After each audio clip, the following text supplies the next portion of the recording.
Hello, YouTubers, friends, subscribers. This is JW Solar USA. This is a second episode on how to make your battery cables the right way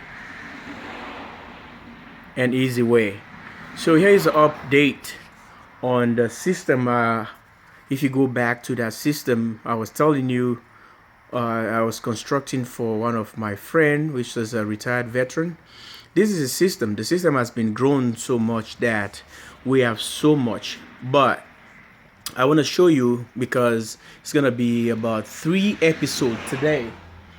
The episode is gonna be a new upgrade to the charge controller right there, and the charge controller is gonna be 40 amp.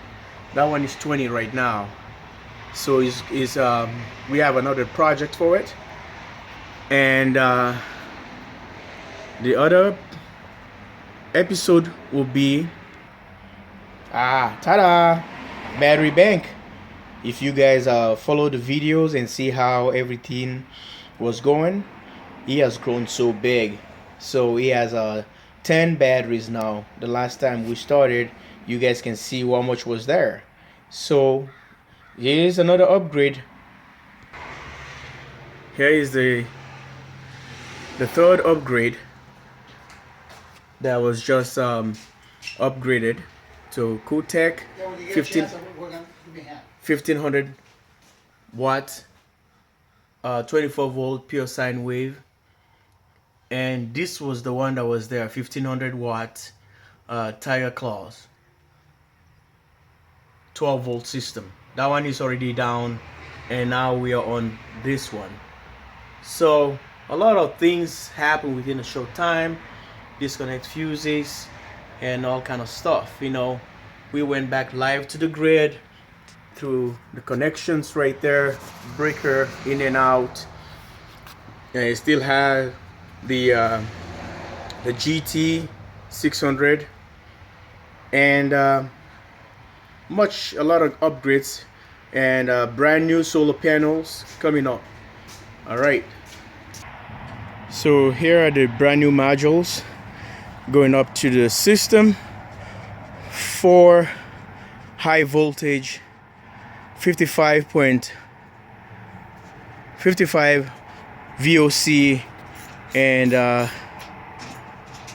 40.5 in a standard. So this is one gonna be coming up to this solar array, and it's gonna be going down. These are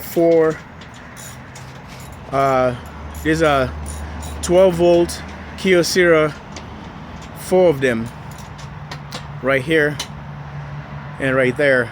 So this project is gonna be a 4 episode, and we're gonna be doing this, and I'll update you guys with all the latest. Remember, it was a small system, if you guys remember, and now it's getting bigger and bigger and bigger. So stay tuned for more updates from Minneapolis. This is JW Solar USA. Thanks. Bye bye.